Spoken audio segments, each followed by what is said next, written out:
Hello friends, मैं हूँ लक्ष्मी हवालादार और मेरे वीडियो पर अगर आप नए हैं तो कृपया इस वीडियो को लाइक शेयर कीजिएगा और सब्सक्राइब कीजिएगा। इस चैनल को आपका बहुत सारा प्यार दीजिएगा। इस वीडियो में मैं बनाऊंगी कि हमारी जो मेंटल हेल्थ है और इमोशनल हेल्थ है वो कितनी ज़रूरी है हमारे लिए, और वीडियो के एंड होते तक आपको पता चल जाएगा कि एक्चुअली में हम कहाँ गड़बड़ कर रहे हैं। हर लोग कहते हैं भाई खुश रहो, कैसे रहेंगे, हैप्पी रहो, कैसे रहेंगे, प्रेजेंट मोमेंट को अच्छा करो, कैसे करेंगे, खुद के लिए जियो, खुद को खुश रखो, कैसे करेंगे, क्यों नहीं हो सकता? इसलिए नहीं हो सकता क्योंकि हमने अपने ही लाइफ को थोड़ा कम प्रायोरिटी दिए हैं और हमें अपने परिवार, अपने दोस्तों, अपने रिश्तेदार, अपने हस्बैंड, वाइफ या गर्लफ्रेंड, बॉयफ्रेंड, यानी सब जो अपने रिश्तों से बंधे हुए हैं वो सारे लोगों को वो प्रायोरिटी देते हैं, अपने बच्चे को प्रायोरिटी देते हैं, अपने सास ससुर माँ बाप सबको, दुनियादारी को, ऑफिस में बॉस को, सबको प्रायोरिटी देते हैं। लेकिन कभी शायद आपने खुद को प्रायोरिटी नहीं दिए हैं। अब क्यों? और यहाँ पर सवाल हो सकता है कि लक्ष्मी मैम आप तो गलत बोल रहे हो। कि देखिए, हमारा दायित्व वो सारा चीज़ है। हमारा दायित्व है कि हमारा परिवार को हम देखें, हमारे बच्चों को देखें, हमारे सास ससुर मम्मी पापा, हमारे जो बॉस हैं, हम सबकी कहाँ माने। आपकी सबको खुश करते करते आप इतना फ्रस्ट्रेट हो चुके हो, आप अपने लाइफ को इतना डिस्टर्ब कर चुके हो कि आपके मेंटल हेल्थ खराब हो चुका है। आप इमोशनली इतना डिस्टर्ब और इतना कमज़ोर हो चुके हो कि आपको ध्यान ही नहीं है कि आप वही चीज़ आपको फिजिकल यानी बॉडी पर भी आ चुका है, और धीरे धीरे बॉडी जो फिजिकल बॉडी है वो भी उसको भी प्रभावित कर रहे हैं। इमोशनली वीक होने के कारण और मेंटली वीक होने के कारण आपकी उसका प्रभाव जो है आपकी फिजिकल बॉडी पर भी पड़ रहा है। और पता है, बीमारी तो ये सब सारा चीज़ों से ही होती है ना भाई। घर में किसी बात पर बहस हुई या आप कोई भी चीज़ों को जिम्मेदारी निभा पा रहे हो, डिसीजन नहीं ले पा रहे हो, आप अपने बारे में नहीं ना सही, आप हमेशा त्याग करने की सोच रहे हो कि हाँ भाई मुझे अभी मेरे बारे में नहीं सोचना है, मेरे सेहत के बारे में नहीं सोचना है, अभी मुझे कुछ नहीं चाहिए, अभी मेरे बच्चों को चाहिए, मेरे परिवार को चाहिए। अरे भाई, आप इतना क्यों नहीं सोचते कि इसमें सबसे प्रायोरिटी आप खुद को नहीं देते हो ना। प्रॉब्लम नहीं है अगर आप खुद को प्रायोरिटी देंगे। प्रायोरिटी मतलब अभी आपका कह सकते हो कि लक्ष्मी मैम आप तो बहुत स्वार्थ वाली बात कर रही हूँ। इसमें स्वार्थ कहाँ है? आप पूरा वीडियो देखिए ना, आपको पता चलेगा कि इसमें स्वार्थ कहीं पर भी नहीं है। आप जो कुछ भी कर रहे हैं वो औरों के लिए ही कर रहे हैं, और औरों के लिए कुछ करना आपको भी खुशी देती है। आपके बच्चों के लिए करिए, आपके husband wife, mummy papa, family, रिश्तेदार, सबके लिए सब कुछ कीजिए। लेकिन उन सब के लिए सब कुछ करने से पहले जो आपको करना है ना, सबसे पहला बात अपनी लाइफ में अगर सबसे पहली बात अगर कुछ करना है तो वो खुद के लिए करना है।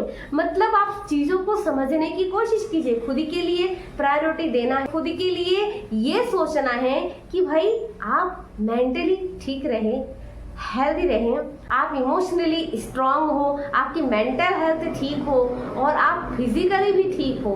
आप सोचिए कि आप कितने हैप्पी रहेंगे। कोई डिसीजन अगर लेना होगा तो राइट डिसीजन आप लेंगे, राइट, और आपका मूड भी स्विंग नहीं होगा। ये जो बार बार मूड बदलती रहती है ना, बार बार अभी हैप्पी है, अभी थोड़ा सैडनेस हो गया, अभी में आप रो रहे हो, अब बहुत चिड़चिड़ा हो रहे हो, बहुत गुस्सा आ रहा है, ये जो सारा मूड स्विंग होता है ना, ये भी नहीं होगा। ये नहीं, आप चीज़ों को माप तौल कर पाएंगे, आप सही डिसीजन ले पाएंगे, आपकी डिसीजन की जो पावर है ना वो बड़ी स्ट्रांग हो जाएगा और डिसीजन पे बहुत अच्छी तरीके से आप सोच पाएंगे। जब आप अच्छे रहेंगे, आप हैप्पी रहेंगे तो आप खुशी खुशी औरों को भी वो खुशी देंगे, और फिर आपके अंदर वो जो खुशी की जो एनर्जी है ना, जो खुशी की जो वाइब्रेशन है, आप सामने वाले को दे पाएंगे। यानी आपके सामने आपके परिवार, रिश्तेदार, आप जिससे भी मिलते हो, आप जहाँ पर भी जाओगे तो वो एनर्जी सामने वाला फील करेंगे। तो आप देखेंगे कि जब आप खुश रहते हो ना तो आपकी जो ऑरा है और आपकी जो एनर्जी है वो आपके चारों तरफ फैल जाता है।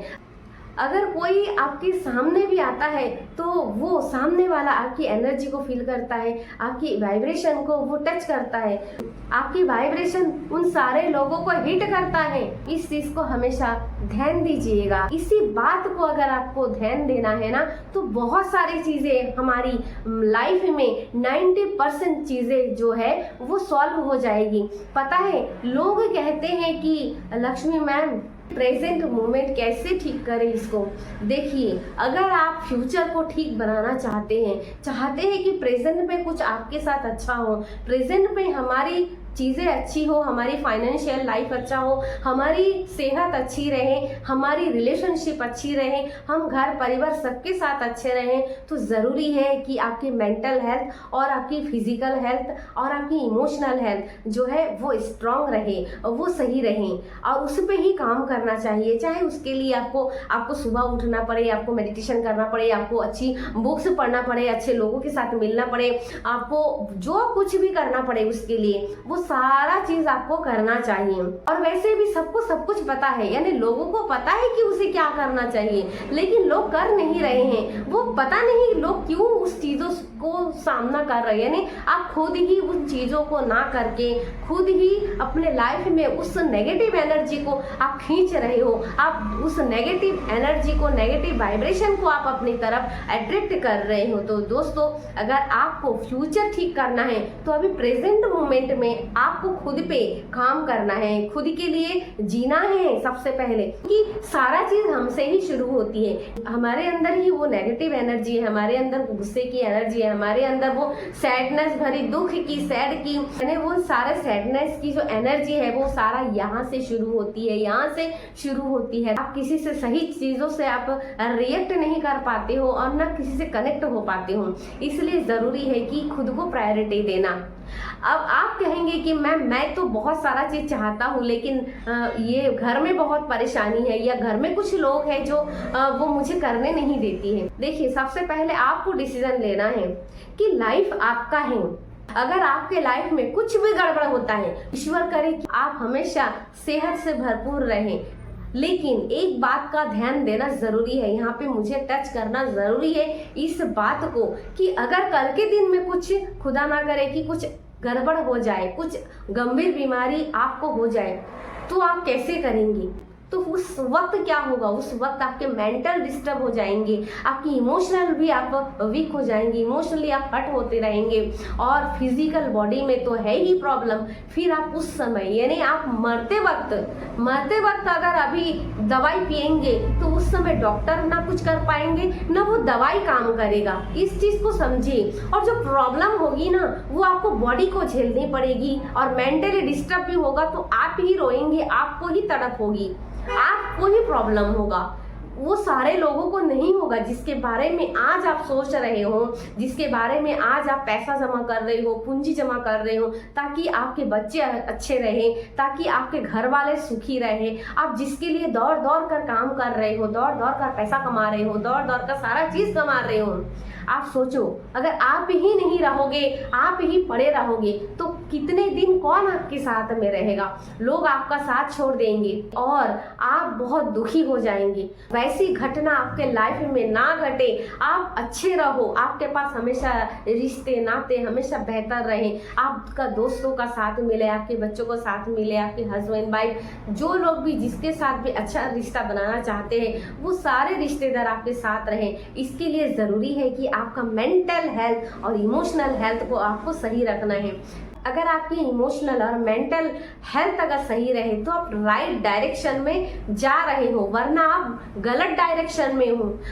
इसे सही रखने के लिए आप किसी मेंटर का हेल्प ले सकते हैं, या आप खुद बुक्स पढ़ सकते हैं, या आप मेडिटेशन कर सकते हैं। बहुत सारी चीज़ है, आजकल कोई भी चीज़ की कमी नहीं है जिसे आप करना चाहो पर वो ना करें, लेकिन हाँ, डिसीजन तो आपका ही होना चाहिए। बहुत विनम्रता से मैं इस वीडियो को मैं बनाते वक्त ये बात मैं कहना चाहती हूँ कि दोस्तों, अगर आपके लाइफ में कोई ऐसा पर्सन है जो आपके फैमिली में हो सकता है, आपके दोस्त रिश्तेदार हो सकते हैं, आपके बच्चे हो सकते हैं, आपके मतलब फैमिली में एनी पर्सन, कोई भी व्यक्ति हो सकता है, अगर आपके लाइफ में कोई ऐसा व्यक्ति है जो आपकी मेंटल हेल्थ को बार बार डिस्टर्ब करते हैं, आपको इमोशनल बहुत हर्ट करते हैं, तो प्लीज उसका साथ अभी इसी वक्त छोड़ दीजिए। जरूरी है, क्योंकि किसी को इतना हक मत दीजिए कि वो आपकी मेंटल और इमोशनली आपको बार बार हर्ट करते रहें और आप बार बार हर्ट होते रहते हो। ज्यादातर लोग जो घर में एक दूसरे से मिले होते हैं, जो रिश्तेदार, जो परिवार वाले होते हैं, वो ऐसा ही होता है कि कहने के लिए तो रिश्तेदार है, कहने के लिए सब एक साथ मिल के रहते हैं, कहने के लिए सब घर में रिश्ते नाते सब है, लेकिन उसके अंदर अगर झांकेंगे, उसके अंदर अगर जाएंगे, डेप्थ में अगर जाएंगे, तो किसी से किसी का नहीं बनता, कोई किसी की बात नहीं सुनता, कोई किसी की बात को सुनने के लिए थोड़ा पेशेंस नहीं रहता, ना उनमें कोई आपस में कोई प्रेम नहीं रहता, बस रह रहे हैं, बस जिंदगी एक ही जगह एक छत के नीचे काट रहे हैं। यहाँ तक कि हस्बैंड वाइफ भी, कि दोनों एक दूसरे को ना समझ रहे हैं, ना एक दूसरे की हेल्प कर रहे हैं, ना एक दूसरे के बस रिश्ता है भी अपने माँ बाप के लिए, तो कभी समाज के लिए, या कुछ भी प्रॉब्लम हो सकता है जिसके लिए वो रिश्ते को सिर्फ और सिर्फ काट रहे हैं। मतलब एक छत के नीचे तो रह रहे हैं, लेकिन उनमें कोई भी मेल नहीं है, कोई भी प्रेम नहीं है, कोई भी अपनापन नहीं है, कोई भी अपनत्व नहीं है उसमें, बस यूं समय जा रहा है। ये दोनों डिस्टर्ब है और दोनों को सही करने के लिए कोई तीसरा व्यक्ति है ही नहीं कि कोई जाके सही करे। तो लेकिन आप कब तक ऐसे जिंदगी जिएंगे? तो जरूरी है कि आप अपने लाइफ को ठीक करें। अगर कोई प्रॉब्लम है, रिलेशनशिप में प्रॉब्लम है, हेल्थ पे प्रॉब्लम है, आपकी मेंटल हेल्थ प्रॉब्लम है, आपकी इमोशनली हेल्थ प्रॉब्लम है, तो इस पे आप काम कीजिए। जब इस पे काम करेंगे ना आप नेगेटिव सोचेंगे, ना आपका मूड स्विंग होगा, और ना आपको बार बार गुस्सा आएगी, ना आप फ्रस्ट्रेट होंगे, ना आप स्ट्रेस में रहेंगे, ना आपको एंजाइटी आएगी, और ना ही आप ओवर थिंकिंग के शिकार होंगे। और ये सारा चीज जो है, ये आदमी को आदमी नहीं रहने देता, ये पूरी तरीके से उसको खत्म कर देता है, जड़ से खत्म कर देता है।